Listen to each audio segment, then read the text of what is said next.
क्या कांग्रेस और समाजवादी पार्टी के बीच सब कुछ ठीक नहीं है? क्या इंडिया गठबंधन के भीतर सब कुछ सामान्य है या फिर अंदर ही अंदर सीटों की जंग शुरू हो चुकी है? और सबसे बड़ा सवाल यह है कि आखिर इमरान मसूद चाहते क्या है? क्या वो सिर्फ अपनी राजनीतिक जमीन मजबूत कर रहे हैं? क्या वो कांग्रेस की तरफ से समाजवादी पार्टी पर दबाव बनाने का काम कर रहे हैं, या फिर ये उनकी निजी नाराजगी है जो अब सार्वजनिक बयानों में साफ नजर आ रहा है? क्योंकि पिछले कुछ महीनों से कांग्रेस के बड़े मुस्लिम चेहरे इमरान मसूद लगातार समाजवादी पार्टी पर हमलावर है। सवाल यह भी है कि अगर पार्टी उनके बयानों से सहमत नहीं है तो फिर कांग्रेस नेतृत्व उन्हें रोक क्यों नहीं रहा है? यही आज की खबर एक्सप्लेनर में है। नमस्कार, आपके साथ मैं हूं शबाब और आप देख रहे हैं क्रिटिविजन न्यूज का एक्सप्लेनर। 2027 के विधानसभा चुनाव अभी दूर हैं, लेकिन सीटों की लड़ाई अभी से शुरू होती दिखाई दे रही है और इस लड़ाई का सबसे मुखर चेहरा बनकर सामने आए हैं कांग्रेस नेता इमरान मसूद। पहले उन्होंने समाजवादी पार्टी को यह कहते हुए घेरा कि सपा कांग्रेस को सीटें देने वाली कौन होती है, सीटें बराबरी से तय होंगी, कोई किसी को सीटें बांटने वाला नहीं है। मामला यही नहीं रुका, अब इमरान मसूद ने एक और बड़ा दावा कर दिया। उन्होंने कहा कि समाजवादी पार्टी इस मुगालते में न रहे कि उसने अकेले 2024 में भाजपा को हराया था। अगर कांग्रेस साथ न देती और मुस्लिम वोट एकमुश्त न मिलता तो समाजवादी पार्टी वहीं खड़ी होती जहां 2022 के विधानसभा चुनाव में थी। इमरान मसूद बोलते बोलते बहुत कुछ बोल गए।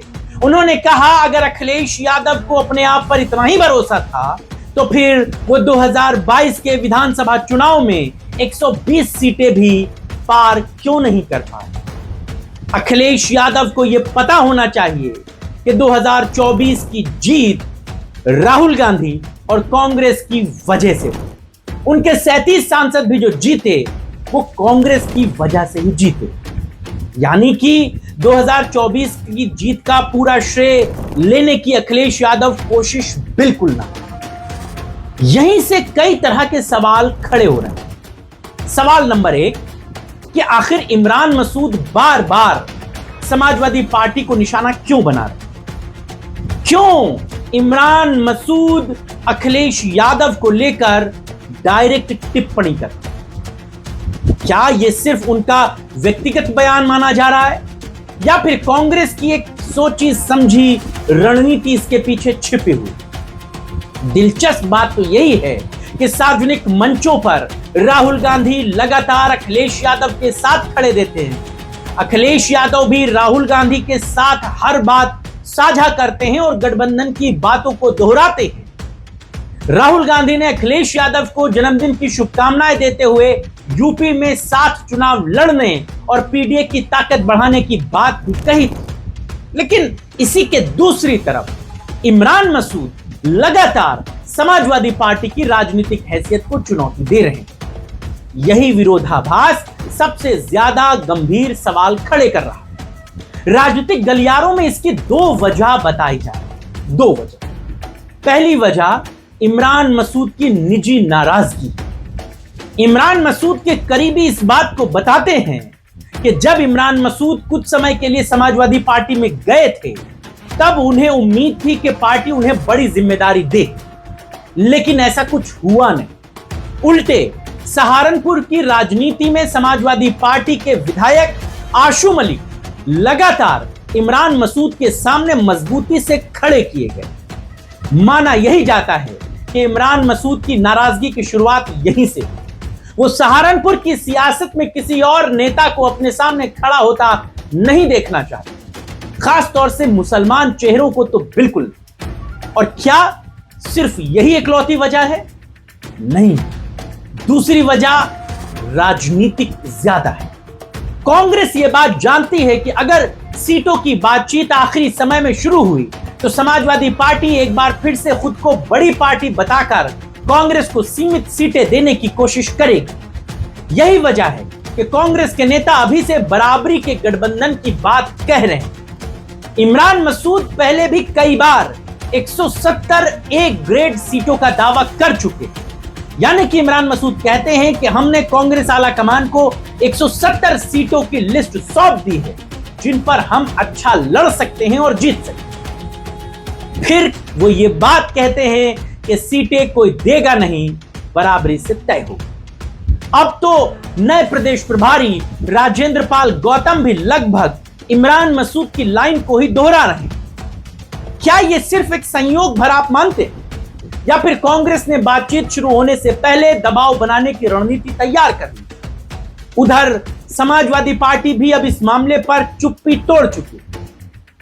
इमरान मसूद के बयान के बाद समाजवादी पार्टी के सांसद राजीव राय ने सीधे राहुल गांधी, प्रियंका गांधी और मल्लिकार्जुन खड़गे को संबोधित करते हुए सोशल मीडिया पर लिख दिया कि राहुल गांधी अपनी टीम के आत्मघाती दस्ते से सावधान रहे।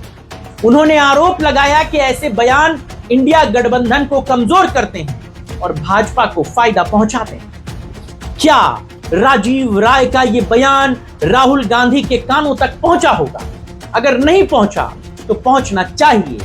यानी अब मामला सिर्फ बयानबाजी तक सीमित नहीं रहा, यह गठबंधन के भीतर भरोसे का सवाल भी बनता जाता है। और एक और दिलचस्प पहलू इसमें यह भी है कि जहां अखिलेश यादव लगातार मंदिर, सनातन, शंकराचार्य और राम मंदिर जैसे मुद्दों पर खुलकर बोल रहे हैं, वहीं कांग्रेस इन मुद्दों पर उम्मीद के मुताबिक शांत है। दूसरी तरफ कांग्रेस मुस्लिम वोट बैंक को अपने साथ जोड़े रखने की कोशिश में, यानी दोनों दल अपने अपने राजनीतिक विस्तार की रणनीति पर काम कर रहे हैं। लेकिन ऐसे में इमरान मसूद के बयान सिर्फ नाराजगी भर जाहिर नहीं होते, बल्कि सीटों की सौदेबाजी से पहले ताकत दिखाने की रणनीति भी साफ नजर आती है। और सबसे बड़ा सवाल यही है कि क्या इमरान मसूद इन सब के बीच में सिर्फ अपनी राजनीति चमका रहे हैं?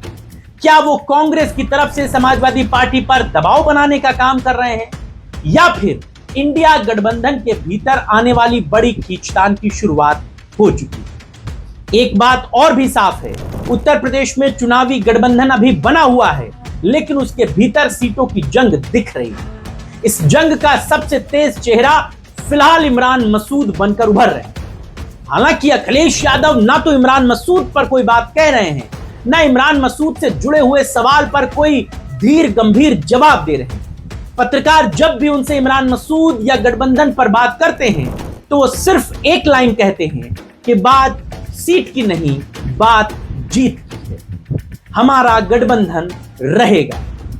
अखिलेश यादव बहुत सोच समझकर इस मामले पर आगे बढ़ रहे हैं। लेकिन खबर के अंत में सवाल आपसे है कि क्या आपको इस पूरे मामले पर लगता है, क्या इमरान मसूद के बयान उनकी निजी राजनीति का हिस्सा हैं, या फिर ये कांग्रेस की रणनीति का आपको कदम नजर आता है?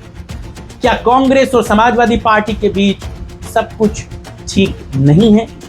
अपनी राय हमें कमेंट में जरूर बताइए। और आप इस वीडियो को किस विधानसभा सीट से देख रहे हैं और वहां पर कांग्रेस की क्या सूरत हाल है, इस बात को भी हमें जरूर बताइएगा, ताकि हमें भी ये मालूम पड़े कि जिन 170 ए सीटों का जिक्र कांग्रेस आलाकमान कर रही है, उत्तर प्रदेश की 403 विधानसभा सीटों में से वो सीटें कौन कौन सी।